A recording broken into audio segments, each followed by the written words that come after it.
La main invisible, troisième partie.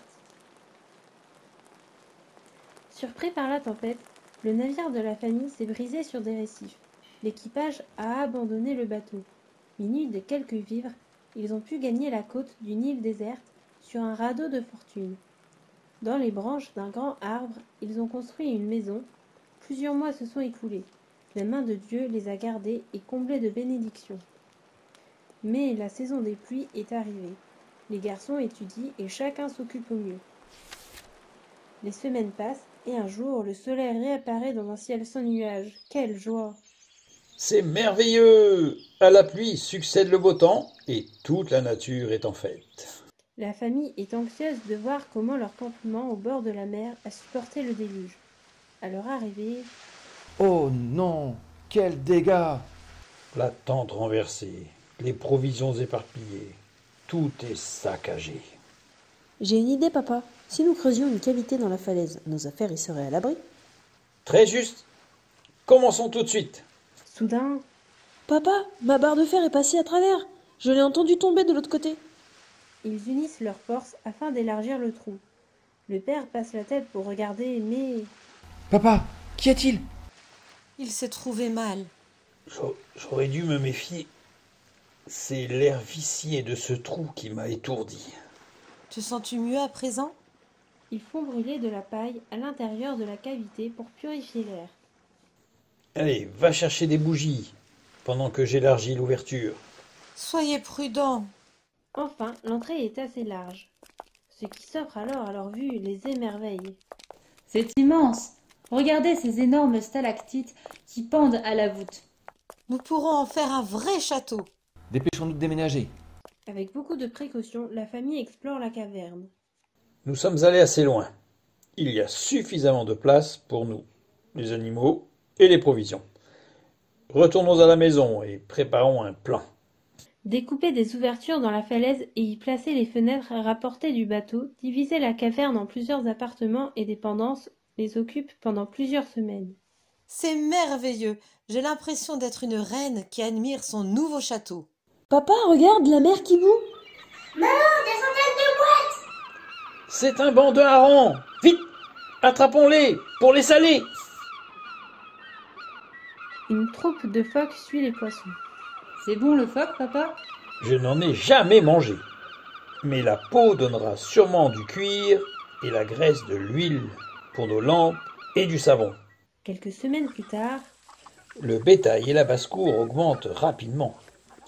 Il faut une étable pour les loger et des champs pour les nourrir. Demain, nous chercherons un endroit propice. la proposition du père de famille est reçue avec enthousiasme. De bonne heure, toute la famille se dirige vers l'intérieur et parvient bientôt à une vaste plaine. Regardez, ces buissons sont couverts de neige. De la neige par cette chaleur? Impossible. La neige? Mais ce n'est rien d'autre que du coton. Merveilleux. Je pourrais filer et tisser les vêtements dont nous avons désespérément besoin.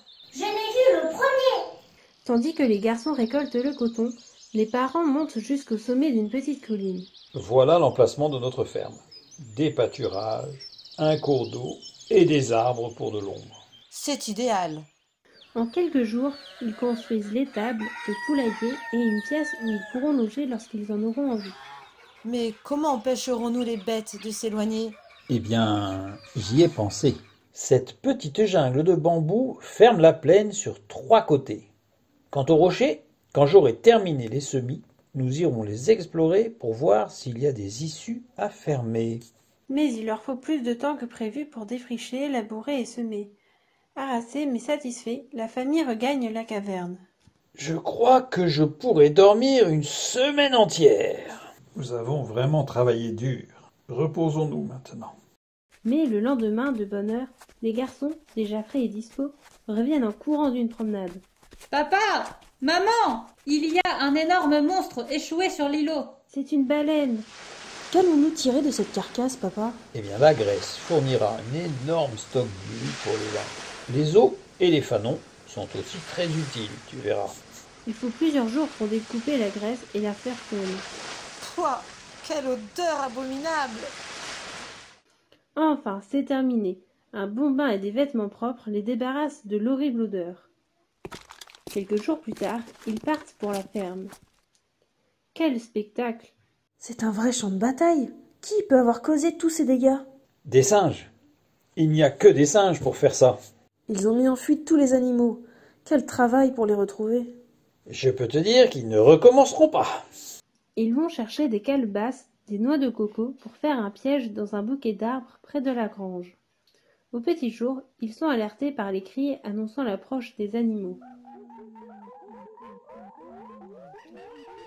La horde se précipite sur les noix et les calebasses avec joie. Ils accourent avec leurs bâtons. Chassons-les! C'est la panique. Regardez-les fuir! Ils sont vraiment tombés dans le piège. Le lendemain, ils partent vers les rochers. Ce défilé semble être le seul passage pour quitter la plaine. Ils se sont déjà avancés entre les rochers lorsque, à l'arrière-garde, Papa, au secours! craignant d'atteindre les chiens avec les fusils, le père et Fritz approchent à faible distance le pistolet à la main. Bien tiré, Fritz! Recharge rapidement! Encore un coup, et nous les avons! Désolé d'avoir eu si peur, papa, mais ils ont surgi si soudainement. Ce n'est rien, Jacques. Ce n'est rien. Ils cachent les cadavres dans une petite grotte afin de les retrouver et poursuivre leur route. D'autres fauves pourraient pénétrer dans la plaine. Il faut fermer ce défilé. C'est si étroit que ce sera facile. Parvenus de l'autre côté, ils se trouvent devant un magnifique panorama. Ils traversent la rivière et continuent pendant plusieurs kilomètres quand, On dirait que des cavaliers viennent vers nous. cachés dans un pli du terrain, ils retiennent leurs chiens dans l'attente des mystérieux cavaliers. Les voilà! Des autruches! Oh, papa, si on en capturait une, elle ferait une merveilleuse monture. Mais les chiens leur échappent. Les autruches adultes s'éloignent rapidement, mais un jeune animal est retenu par leur bête. Rapide comme l'éclair, Fritz lance son lasso autour du cou de l'oiseau. Je l'ai, papa! Ne lâche pas! J'ai une idée! Et voilà! Je jette ma veste sur la tête de l'animal, en évitant les coups de patte, bien sûr. Hurrah! Nous avons une autruche! Elle sera docile comme un agneau. Fermer le défilé leur prend plusieurs jours. Les singes pourraient passer par-dessus, mais ils n'oseront pas. Non, je ne crois pas qu'ils oublieront la leçon qu'ils ont eue. De retour à la maison, malgré leurs occupations, les garçons trouvent le temps d'entraîner leur monture. Eh bien, c'est certainement le centre d'équitation le plus étrange du monde, tu crois pas? Un âne, une ânesse sauvage, un buffle et une autruche. Regarde comme ils les ont bien dressés. Plusieurs années ont passé. Les enfants sont devenus de grands jeunes gens. Vous savez, en consultant le calendrier que j'ai tenu à jour, j'ai constaté qu'il y a aujourd'hui 10 ans que nous avons débarqué. 10 ans! Mais c'est presque incroyable! Cela appelle une prière de remerciement pour tous les bienfaits dont Dieu nous a comblés. Comme tu as raison, ma chérie.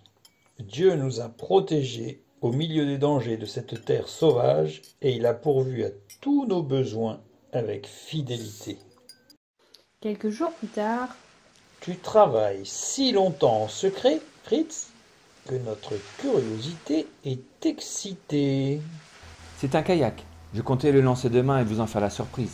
Je l'ai fabriqué avec des fanons de baleine et de la peau de phoque. Il est très léger. Regardez, il effleure à peine les vagues. et le vent tombe et il reste immobilisé, tandis que le kayak disparaît derrière un promontoire. C'est dans un moment comme ça que nous devrions avoir des pagaies. Regardez comme Fritz va vite sur l'eau. 2 heures plus tard, le vent se lève enfin et ils repartent. Soudain, Regardez, c'est Fritz! Eh oh! Venez vite! J'ai quelque chose à vous montrer. Oh, un éléphant de mer! Regardez ces grandes défenses! Il a dû être blessé et s'est échoué. Il est mort maintenant. trop occupé à écorcher la bête, il réalise le danger seulement au moment de repartir. Oh, ce vent ne présage rien de bon. Partons vite. Et Fritz, qui vient juste de prendre la mer sur sa coque de noix. La tempête les secoue furieusement. Qu'a bien pu devenir Fritz? Les vagues sont gigantesques. Comment Fritz pourrait-il survivre à pareille bourrasque?